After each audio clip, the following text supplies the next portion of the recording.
Capítulo 74. O capítulo final. Naquela manhã, todos foram reunidos diante do forte. O período de luto chegara ao fim, e pairava no ar a expectativa sobre o que viria dali em diante. O sol já se erguia no céu, brilhante, mas uma brisa úmida vinda do litoral suavizava o calor, tornando o momento menos árduo. Clória surgiu trazendo alguns pergaminhos sob o braço. À sua direita caminhava Ioruerte. À esquerda Kazuão, mais adiante, sual nervoso e tentando manter a postura firme. Preparava a bancada de onde Clórias falaria. Soldados estavam postados na muralha, junto ao portão e pelas ruas laterais, compondo o cenário de vigília silenciosa. Ao alcançar o povo reunido, Clórias reconheceu quase todos os rostos. Não eram tantos, afinal. Sorriu com leveza e começou. Um excelente dia a todos. Houve silêncio absoluto. Findo o período de luto por meu pai, declaro a vocês que estarei à disposição. Se precisarem de palavras, as darei. Se precisarem de mim em suas casas, irei. Não espero ser como foi meu pai, mas prometo tentar me aproximar do que ele representou. Os olhos de Clórias percorriam cada rosto, firme, mas humano. Sob a liderança dele, tudo o que hoje vemos e vivemos se tornou possível, graças a vocês. Por isso, desejo que sigamos adiante. Ainda há fazendas a terminar,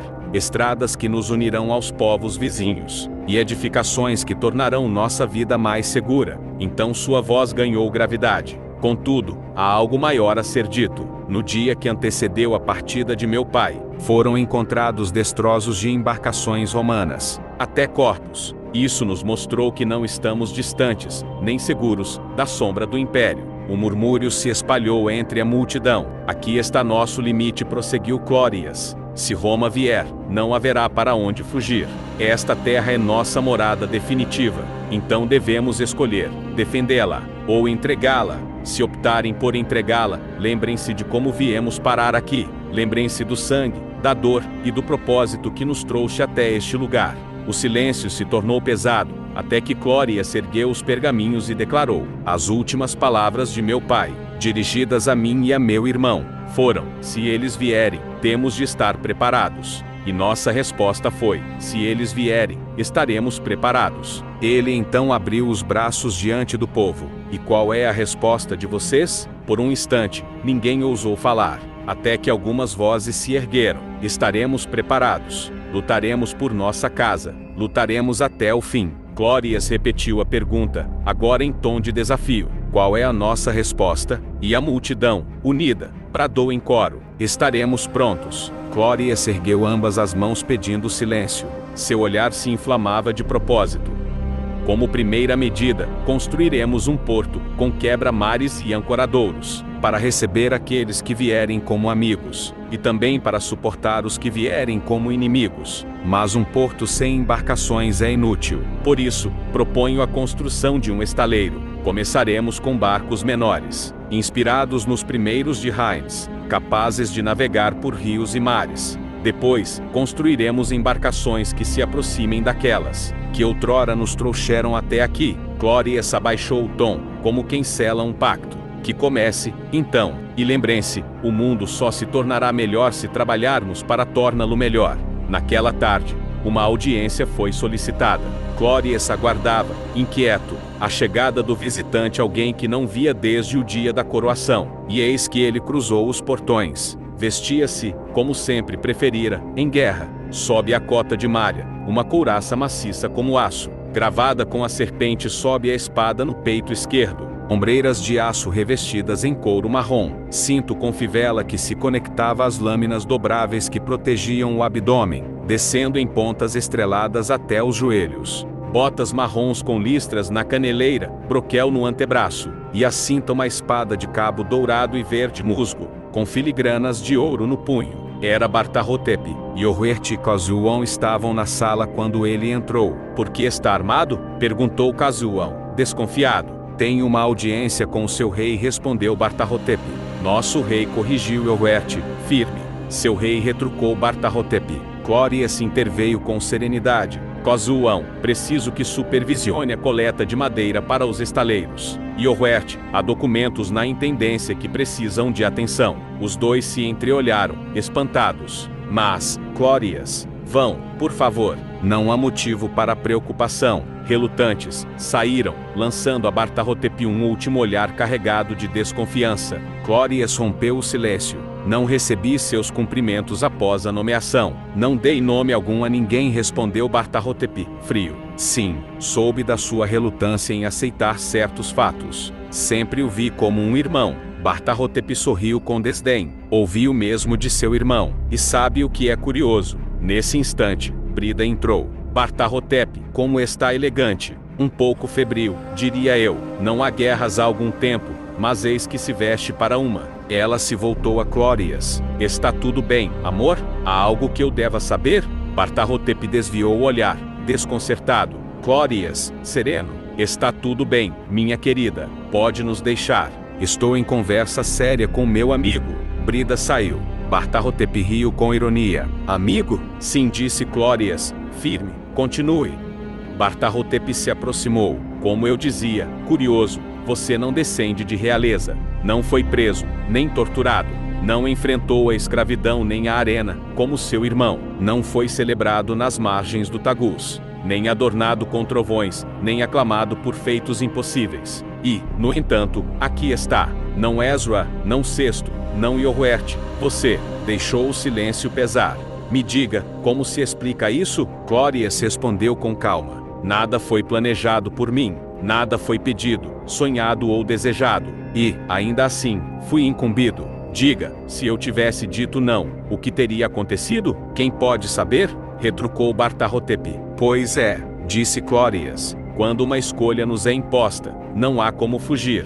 Não quando se herda responsabilidade em vez de fortuna. Talvez seja essa a verdadeira bênção. É vontade do povo? É vontade de Deus? Não sei. A única vontade sobre a qual posso falar é a minha. E, com tranquilidade, posso dizer, não era a minha. Mas quem sou eu para negar?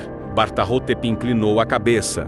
Vejo que nega o desejo, mas assume o fardo com vontade. E não deveria ser assim, replicou Clórias. Barta-Hotep ergueu os olhos, a voz cortante como aço. Há um dito no mar: quem segue a onda, quebra-se nas pedras. Pois bem, se for preciso lançar-se contra os rochedos, que seja seguindo a onda, e não contra ela. Há coisas que, se feitas fora do tempo, obrigam você a fazer tantas outras que, no fim, já não pode fazer nada. E quando não pode fazer nada, já não é nada. Dê um passo à frente, que seja, então, feito sem temor. Pois não há justiça verdadeira senão a do injustiçado. Clórias o encarou. Você se sente injustiçado? Excluído, talvez até traído, por não ser o escolhido, o porquê pouco importa. Hoje, não, mas um dia estarei pronto. Isso é uma ameaça? Perguntou Clórias. Não, uma promessa. Barta-Hotep se voltou, deu as costas e saiu. Montou em seu cavalo e partiu em disparada para não mais ser visto. Clórias permaneceu só, e lamentou a partida do amigo. Barta-Hotep poderia ter sido peça vital naquele governo. Pena escolher negar sua posição. Os anos foram passando, e o que fora prometido se realizou tanto quanto as circunstâncias permitiram. Alguns recursos cessaram, sobretudo após o inexplicável desaparecimento de Heinz, o elo mais firme entre o velho e o novo mundo. Ainda assim, a vida prosperou. A paz, quando estabelecida, sempre gera abundância. Barta-Hotep, de cujo destino ninguém mais soube, deixou antes uma esposa, Potira, e 6 filhos, um varão e 5 mulheres. Bok gerou 6 descendentes, Ramesh 3, enquanto Savici, Dougan, Heinrich e Sal multiplicaram ainda mais suas casas, sendo Sal pai de 11. A paz transformava-se em ouro. Todos foram criados sob a fé que se tornara fundamento daquela terra, instruídos não apenas em palavras, mas no cultivo do conhecimento e na prática de experiências. A ciência dos registros de Ezra e Tyra, a disciplina dos números e da memória conduzida por Finhadoa, que preservava tanto a história do velho mundo quanto o nascimento do novo, tornaram-se pilares. O testemunho de Ezra, convertido em escritura, erguera o alicerce espiritual daquela sociedade. As artes militares também compunham a educação, assim como o estudo das leis que regulavam não apenas a ordem social, mas também os limites da liberdade e os ritos que moldavam um reino. Na navegação e no estudo dos astros, nenhum homem alcançou o nível de Heinz, mas o conhecimento transmitido bastou para tornar seguros os rios e o mar, garantindo vigilância constante e fortalecendo a defesa costeira. Assim, os anos se sucederam, 5, 10, 15. Clórias já contava 75 anos quando, ao lado da esposa, contemplava da varanda de sua casa o povo que confiara a ele a missão de conduzi-los além do horizonte. Seguiu em frente, apesar da tragédia que o marcara 12 anos antes, quando seu filho Afrânio perdeu a vida num acidente, durante a construção do quebra-mar. Encontrou consolo em Lúcio, seu neto, que agora aos 30 era pai de 2 crianças, Nero e Elizabeth. Clórias, cansado mas sereno, sentia o peso do dever cumprido. Com o apoio de seu conselho, entre ele e seu irmão, Iohuerte preparou Lúcio em corpo, mente e espírito, para que em breve pudesse receber o cetro e seguir a obra dos que vieram antes. Clórias estava acamado quando recebeu a notícia. A chegada era urgente. Um homem de um só braço atravessou a sala como se conhecesse cada detalhe do lugar. Subiu as escadas até o quarto, onde encontrou Taiwa e Gwen. Gwen, sempre espirituosa, fazia piadas que arrancavam risos do velho rei, a ponto de fazê-lo engasgar com a sopa que Taiwa lhe oferecia. Em meio aos soluços e gargalhadas, Clórias parou, olhou fixamente para o homem à porta e murmurou, incrédulo: Heinz, por Deus, homem, onde esteve todo esse tempo? Heinz sorriu, cansado. Perdoe a minha ausência. Fui retido por eventos que fugiram ao meu controle. Mas diga-me, corri para cá porque me disseram que estava à beira da morte. Não parece o caso. Clórias riu com dificuldade. Não, apenas uma gripe passageira. Mas quero ouvir de você, que eventos foram esses que o mantiveram tão distante? Heinz suspirou. Bem, para começar, Augusto morreu. O trono do império passou ao enteado, um tirano como raramente se viu. Havia um pacto entre mim e seu pai para manter este lugar em sigilo. Mas, em uma de minhas viagens, deparei-me com uma frota romana margeando esta costa. Sem saber se haviam me seguido ou se a culpa fora minha, decidi esbatê-los. E venci, mas a um preço alto. Perdi toda a minha frota, todos os meus homens, exceto a embarcação em que retornei, quase destruída. Fez uma pausa antes de continuar. Ao chegar em Hóstia Antiga, descobri que o império atravessava turbulência pela mudança de poder. O novo imperador me encarregou de descobrir o destino da frota perdida, mas eu não podia revelar a verdade. Resultado, tiraram-me o salvo-conduto. Tornei-me fora da lei e afundei na ruína. Demorei a me reerguer, mas aqui estou. Sorriu, erguendo a voz, e trouxe cavalos. Clórias gargalhou, tossindo em seguida. Cavalos, pelos céus, você é mesmo um mensageiro divino, nosso protetor. Dos deuses, corrigiu Heinz, divertido. Clórias assentiu, ofegante. Sim, mas não se preocupe. Os serviços prestados a meu pai jamais serão esquecidos. Talvez deva nomeá-lo ministro do comércio, ou da marinha. Quem sabe? Uma crise de tosse sacudiu seu corpo, alarmando Heinz. Clórias, tem certeza de que está bem? Estou, apenas preciso descansar um pouco. Está certo. Vou supervisionar o desembarque dos animais e ver o que posso levar em troca. Ouro, sem dúvida. Procure Tsuruje ou Finhadoa, disse Clórias, já fechando os olhos. Um deles formalizará os negócios. Heinz apertou-lhe a mão e deixou o quarto. Ao sair, caminhando sem pressa, não pode deixar de notar a prosperidade em que Clórias vivia e as construções que haviam erguido. Aproximou-se de um soldado e perguntou: onde estão enterrados Sesto e Ezra, meus velhos amigos? Ezra repousa na capela central do forte.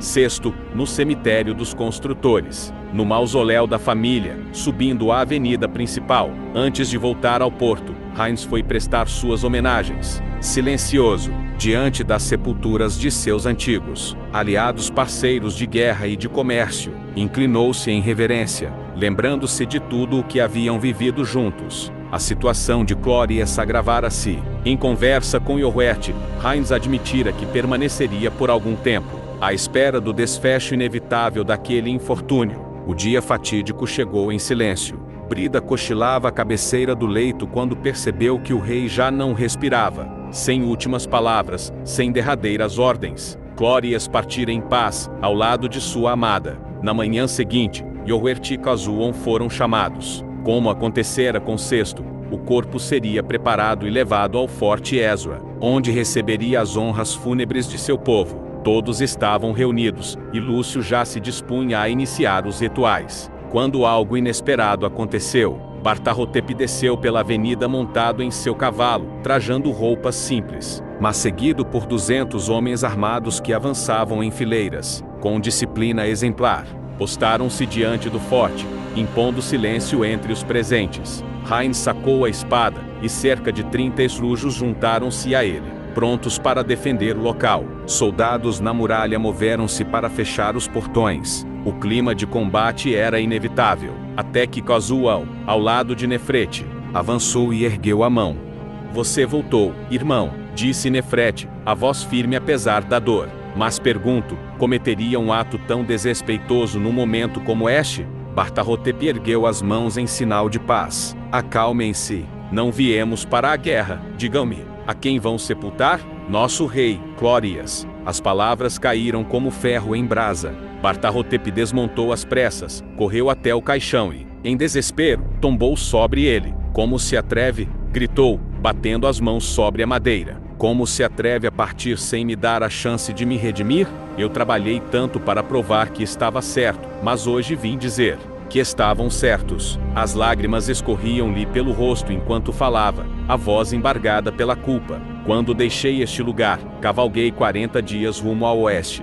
Buscava respostas, mas encontrei apenas o vazio. Pensei em morrer, pensei em tirar a própria vida. O clima tornava-se mais árido a cada passo, e a cada noite eu sentia a nostalgia da infância. Os braços de Zola que me carregaram, o lar onde fui criado, e percebi o erro que cometi. Meu irmão, perdoa-me. Muitos choravam ao vê-lo prostrado. Foi então que Potira surgiu, trazendo Anubis pela mão. Graças a Deus, murmurou Nefrete. Meu irmão voltou. Bartarrotep enxugou as lágrimas e prosseguiu, mas minha jornada não terminou ali. Fui seguido, vigiado.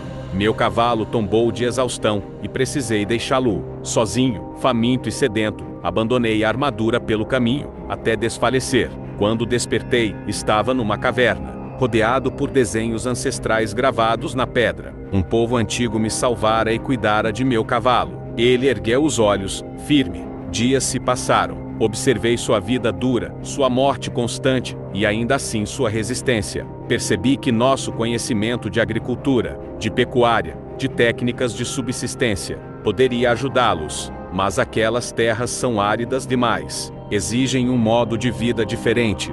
Deu um passo à frente, e a tensão na muralha parecia dissolver-se. Foi então que encontrei algo escondido nas cavernas, que, se trabalhado da forma correta, e com a ajuda de vocês, poderá trazer prosperidade àquele povo. E é com esse algo que preparei um presente de reconciliação entre nós. Bartarrotep abriu o saco que trazia às costas. O que retirou de lá deixou a todos boquiabertos. O espanto e a admiração abateram-se sobre todos. Bartarrotep retirou de um saco uma espada que, à primeira vista, parecia destinada apenas ao adorno. No cabo, porém, havia incrustada uma pedra imensa, um rubi do tamanho de um ovo de codorna. O punho, em ouro e prata entrelaçados como uma trança de cabelos, sustentava a lâmina guardada por uma bainha de madeira e couro. Mas o que a tornava verdadeiramente fantástica eram as duas serpentes verdes, talhadas em rubi, que se enroscavam ao redor da espada como cipós vivos. O trabalho era tão primoroso que faria os maiores artesãos e lapidadores do velho mundo parecerem crianças diante de tamanha perfeição.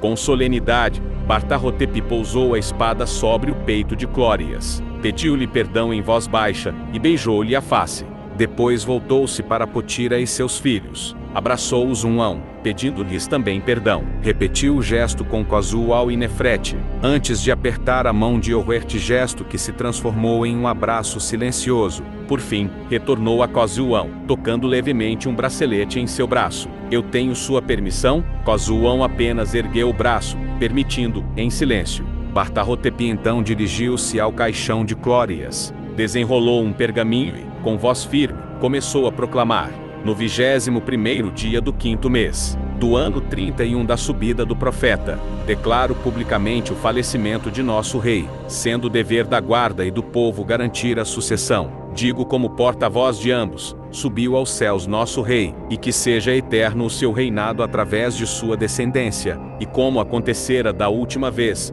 todos os olhares se voltaram para Lúcio. 4 soldados o cercaram em formação retangular e o conduziram até o banco em que se sentou. Barta-Hotep deu a volta por trás dele, pousou a mão sobre seus ombros, e declarou, com a bênção do Criador, diante do profeta, do primeiro discípulo e também de seu antecessor, que seja coroado o seu descendente. Então Barta-Hotep abaixou-se, retirou do saco uma coroa de prata que se degradava em ouro, com um grande rubi no centro, cercado por pedras menores. Em seguida tomou a espada do peito de Clórias e, dando a volta, ajoelhou-se sobre o joelho direito diante de Lúcio, ofertando-lhe a lâmina. O jovem a recebeu com um pequeno sorriso. Os rituais prosseguiram até o cair da tarde. Ao fim, o corpo de Clórias foi posto sobre uma liteira carregada por 8 soldados. Em silêncio, a procissão seguiu pela ladeira até o cemitério dos fundadores, onde o caixão foi depositado no mausoléu à direita de seu pai.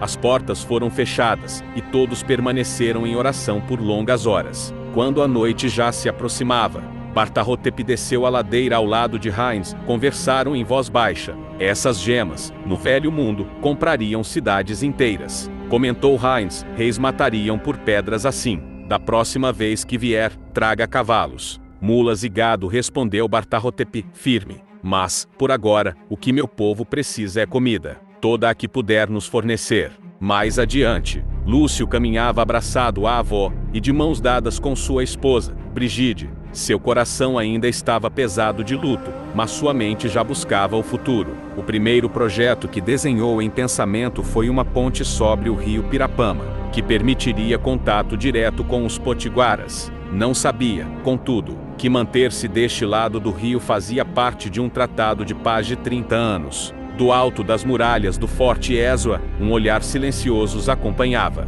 O guardião murmurou para si mesmo, como quem sela um juramento: que seja eterno o seu reinado através da sua descendência. Fim. Se ainda está aí, é porque gostou dessa história. Siga-me, ative a notificação, curta, compartilhe e até o próximo capítulo. Obrigado.